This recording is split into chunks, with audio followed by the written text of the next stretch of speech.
Assalamualaikum warahmatullahi wabarakatuh. Selamat Waalaikumsalam pagi, warahmatullahi bertemu lagi dengan saya Fadila Erjanti di acara Seminar Kewirausahaan Virtual 2021. Berbicara tentang kewirausahaan atau entrepreneur, melibatkan ekonomi, kreativitas, dan inovasi, relasi, dan masih banyak lagi. Nah, warga Indonesia nggak kalah menarik dan nggak kalah kerennya kalau ngomongin tentang kewirausahaan. Anak Indonesia banyak sekali kreativitasnya yang bakal menjamin mutu negara. Oke, daripada tunggu lama-lama, kita sambut moderator kita yang bakalan mimpin jalannya suatu pemaparan yang bakalan membuat kita terinspirasi. Mari kita sambut Anindya Nimas Palu.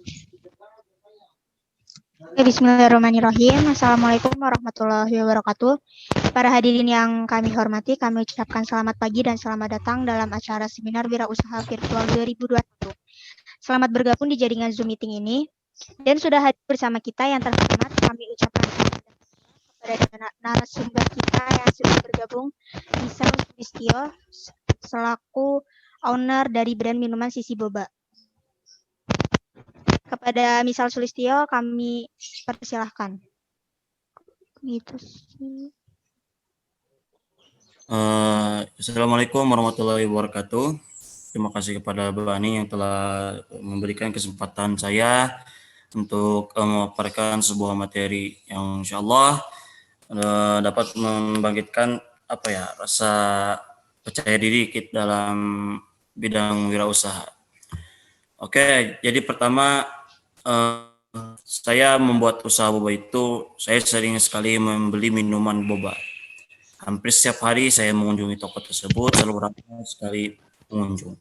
Dan di situ saya mulai kepikiran gitu, gimana kalau saya mencoba mendirikan usaha boba saya sendiri. Akhirnya tanpa pikir lama, saya mencoba, ya meskipun di luar ekspektasi saya, ternyata banyak sekali orang yang tidak membeli boba saya. Meskipun sangat susah untuk mendapatkan pembeli, namun kekonsistenan saya dalam ingin berusaha atau berwirausaha dalam usaha boba, saya mulai usaha itu dari kecil terlebih dahulu. Mulai saya menjual dengan keliling-keliling kompleks sampai akhirnya saya memiliki 200 cabang di seluruh daerah. Pasti banyak orang yang bertanya, kenapa sih saya memilih mendirikan usaha minuman boba dibanding yang lain, misalnya kayak milkshake atau apa gitu. Yang pertama, minuman boba itu bisa berbagai varian. Jadi bukan hanya kopi, bisa melainkan Thai tea atau green tea juga bisa divariankan dengan boba. Yang kedua, minuman boba itu fresh dan segar. Bila misalnya kita haus atau masa kelelahan gitu, insya Allah kalau misalnya kita minum bubble atau ya sejenisnya dengan variannya, ya rasa haus kita akan hilang dan membuat kita menjadi fresh kembali gitu. Yang ketiga, banyak yang meminati dan harganya juga terjangkau, dan itu hal yang paling penting. Kenapa bisa disebut hal yang paling penting? Soalnya kita mau berwirausaha harus memikirkan resiko-resiko yang akan kita hadapi gitu, atau keuntungan-keuntungan yang kita hadapi gitu. Apa permasalahannya seperti itu. Jadi banyak yang meminati dan harganya terjangkau itu merupakan permasalahan dalam suatu usaha. Terus apa kesusahannya dalam usaha ini? Selain itu, dari banyaknya kemudahan, lebih banyak kesusahannya. Saya memiliki 3 contohnya. Yang pertama, dari pengalaman saya, sangat susah untuk mendapatkan pelanggan. Walaupun saya sudah memiliki toko gitu. Tetap saja kalau misalkan kita lagi apes-apesnya gitu kan, pengunjung tidak ada seperti itu.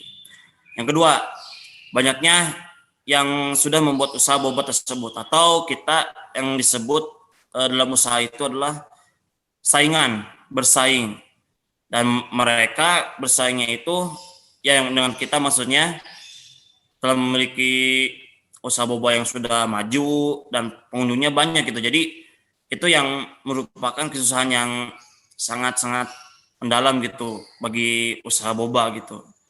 Yang ketiga, ini merupakan hal yang apa ya? Menurut saya itu wajib sekali gitu. Kalau misalnya kita mengalami kesusahan ya, yaitu barista. Barista tetap harus digaji. Pun kita misalnya rugi seberapa juta pun, barista tetap harus digaji. Karena barista juga kan harus apa ya, mencari nafkah gitu kan. Kalau misalnya kita mau PHK juga, kita nggak tahu apakah barista itu akan mendapatkan pekerjaan lain atau tidak. Ya, meskipun saya mendapat keuntungannya sedikit, tapi barista itu harus tetap digaji seperti itu. Mau tidak mau. Jadi banyaklah kesusahannya dibanding kemudahannya untuk membuat usaha boba ini. Jadi mulai jatuh bangunnya, diuji kesabarannya, harus sudah di PHP-in pelanggan. Kan kadang-kadang ada tuh pelanggan yang cuma nanya terus gak beli. Banyak loh. Saya sering digituin. Saya berpikir ini pelanggan maunya apa gitu. Sudah menanya gitu. Terus gak mau gak jadilah membelinya, kan di PHP. Jadi kita sebagai wirausaha atau usahawan harus berani di PHP-in pelanggan seperti itu. Dan yang paling penting adalah kekonsistenan. Kalau kalian tidak mampu menjaga kekonsistenan dalam usaha atau menyerah, ya ngapain kalian buat usaha kalau kalian nggak konsisten atau menyerah daripada buang-buang duit, ya kan? Buat apa jika kalian ingin membuat sebuah usaha, kalian harus banting tulang, jatuh bangun, dan menjaga kekonsistenan serta tidak menyerah, karena itu merupakan prinsip dari usaha tersebut. Terus berapa produksi yang terjual dalam sehari? Dalam sehari bisa hampir sekitar 900 cup di setiap cabang yang terjual, yaitu paling besarnya itu 1.500 cup. Dengan penjualan yang besar, yang cukup besar, rata-rata BEP bisa tercapai selama 3-4 bulan. Hingga sekarang saya memiliki 200 cabang di seluruh Indonesia dengan setiap gerainya terdapat 4-5 karyawan atau barista. Mungkin cukup sekian untuk pemaparan materinya. Saya kembalikan kepada Mbak Nindya lagi. Terima kasih kepada Misa Sulistyo selaku narasumber dalam seminar ini yang telah memberikan sambutannya acara seminar wirausaha hari ini. Selanjutnya, langsung saja kita akan masuk ke agenda selanjutnya, yaitu talkshow interaktif. Untuk peserta yang ingin bertanya, silakan, waktunya dipersilahkan. Baik, Mas Arya. Sekarang ini kan musim penghujan ya. Berpengaruh nggak sih dengan penjualan sisi boba ini? Kalau berpengaruh sih berpengaruh ya. Karena boba itu kan identiknya dengan minuman yang segar atau fresh gitu. Jadi berpengaruh gitu. Tapi entah kenapa pelanggan itu suka banget gitu kalau hujan-hujan minumnya air kayak boba tea kayak gitu kan. Padahal boba itu juga cuma yang dingin juga gitu, yang hangat juga ada seperti itu. Jadi tergantung atau pengaruhnya itu tergantung dari pemesanan pemesanan pelanggan tersebut. Kalau misalnya pelanggannya mintanya yang misalnya yang hangat gitu, pasti ada gitu kalau yang hangat. Jadi tergantung dari pelanggan tersebut kalau misalnya mesennya apa gitu. Biasanya kalau musim penghujan ini yang dingin-dingin sih lumayan lumayan tidak tersentuh lah gitu. Jadi kita juga udah antisipasi siapin yang hangat juga gitu. Jadi maupun musim penghujan atau musim kemarau, jadi kita tetap bisa goalsnya atau pencapaiannya tercapai seperti itu. Tapi di musim penghujan ini pasti ada penurunan gitu ya, Mas? Ya, pasti. Mencapai berapa sih penurunan ketika di musim hujan ini? Penurunan maksudnya apa ya? Penurunan dari hari biasanya kan mungkin penjualannya bisa banyak ya, tapi kalau sekarang musim penghujan mungkin ada penurunan. Kira-kira berapa persen penurunan di musim hujan ini, Mas? Kalau penurunan sih hampir sekitar tidak sampai 50% lah. Ya, ada mungkin sekitar 30%. Itu juga 30% itu orang yang memilih apa ya, minuman yang dingin lah gitu. Terus sisanya itu banyak orang yang selalu memilih itu yang hangat gitu. Kalau misalnya yang dingin gitu. Yang di musim penghujan gitu. Ya nggak terlalu gede-gede amat lah penurunannya. Tapi cukuplah untuk mencapai goals yang apa ya, pencapaian gitu per hari. Misalnya sehari kita bisa misalnya nih kita mendapatkan 100 pelanggan nih dalam satu hari, misalnya dalam musim penghujan, sedangkan harga Thai tea atau boba varian-variannya itu harganya 15.000 misalnya, maupun yang hangat maupun yang dingin. Kalau kita misalnya goalsnya sampai 100 orang, kita udah mencapai 1.500.000 per harinya. Tapi kalau misalnya pasti lebih lah gitu kan, pasti lebih dari 100 orang yang membeli. Jadi kalau menurut saya itu ya sudah cukup lah untuk dari segi budget atau apa ya, goals atau pencapaian gitu. Oke, katanya Mas Arya ini kan punya cabang di seluruh Indonesia ya. Mas Arya punya berapa cabang di seluruh Indonesia, Mas? Insya Allah 200 cabang di seluruh Indonesia.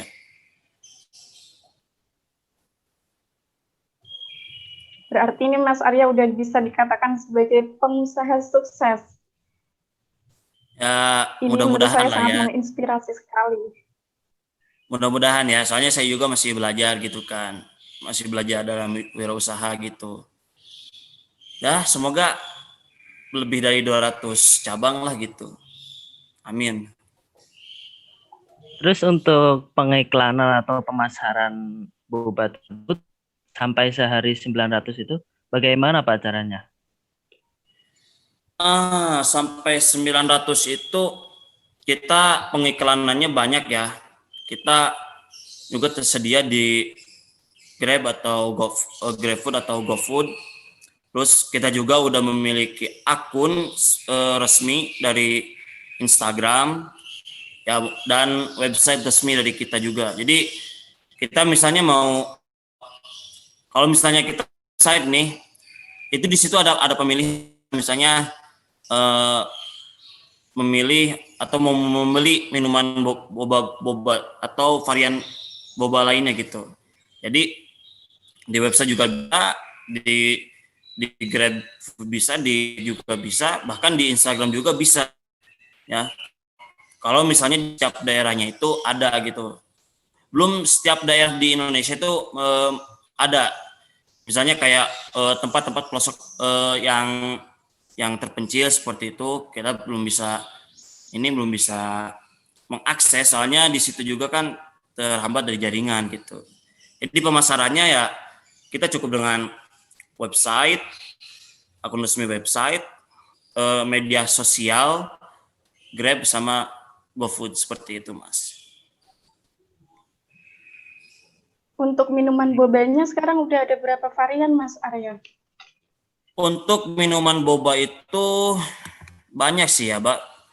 Kalau misalkan varian-variannya seperti ini ya, banyak lah, gak tidak tertentu. Sebentar. Nah, salah satunya seperti kayak clear boba, sama seperti namanya, clear boba memang tidak memiliki warna gitu.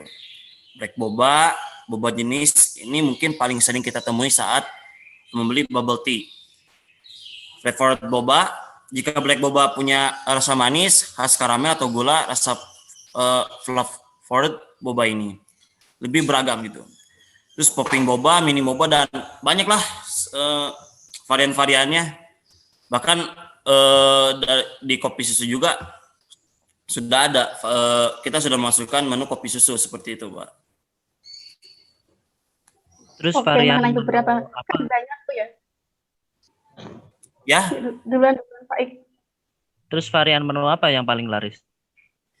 yang paling laris itu kadang-kadang kan anak-anak remaja ya. Anak remaja misalnya kayak kita lah, laki remaja gitu. Kalau khususnya kalau yang laki-laki itu yang paling diminati cappuccino, ya sejenis kopi gitulah yang paling laku. Kalau misalnya ke perempuan itu ragam lah. Ya, saya tadi soalnya kita juga kan ada pemilihan ini ya, pemilihan rasa mana yang paling enak gitu kan dari setiap orang gitu. Jadi ada ranking atau penilaiannya seperti itu.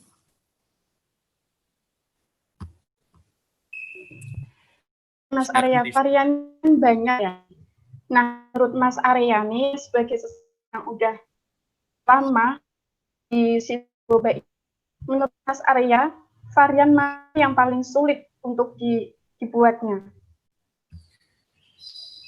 Kalau varian sih saya belum terlalu memahami ke situ ya. Yang paling memahami mungkin barista ya. Soalnya saya kalau misalnya datang ke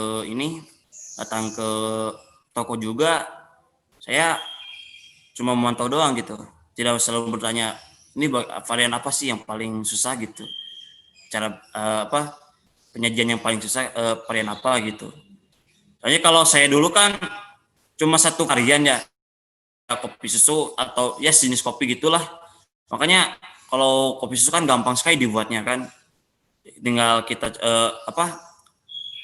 beli kayak kopi dan campur susu terus tambah boba, selesai kan seperti itu. Tapi kalau misalnya untuk varian-varian ini kan banyak, jadi saya tidak terlalu mengetahui varian-varian apa yang sulit dibuat.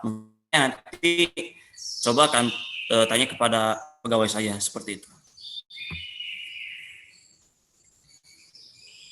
Nah, untuk di masa sekarang ini Mas Arya punya rencana nggak buat untuk varian-varian baru gitu, yang terobosan-terobosan baru gitu? Kalau untuk varian-varian baru sih, saya tergantung ini ya, tergantung manajemen di perusahaan. Kalau misalnya kita misalnya harus ada kesepakatan dulu gitu dari semua ini karyawan-karyawan, apakah kita mau menambah varian atau tidak. Nanti kita udah dapat misalnya, oh kita harus nambah varian nih, ya udah kita nambah varian gitu seperti itu. Kalau misalnya ini juga sudah terlalu cukup membuat laris gitulah seperti itu.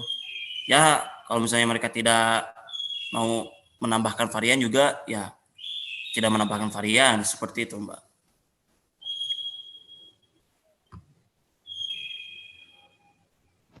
Mungkin waktunya udah cukup ya untuk sesi talk show interaktifnya.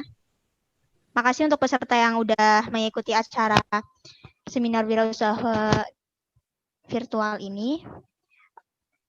Sekali lagi kami ucapkan terima kasih kepada narasumber kita pada hari ini, Misal Sulistyo, yang sudah berbagi ilmunya untuk kita semua. Dan juga terima kasih kepada audiens yang sudah menyimak dan antusias diskusi kita pada hari ini. Dan saya, Anindini Mas Palopi, pamit undur diri. Terima kasih atas perhatian Anda semua. Assalamualaikum warahmatullahi wabarakatuh. Waalaikumsalam warahmatullahi wabarakatuh. Nah, dengan begitu berakhirlah acara talk show ini, Seminar Kewirausahaan 2021. Mungkin saya dan teman-teman mengucapkan terima kasih kembali kepada audiens yang sudah menyimak acara ini.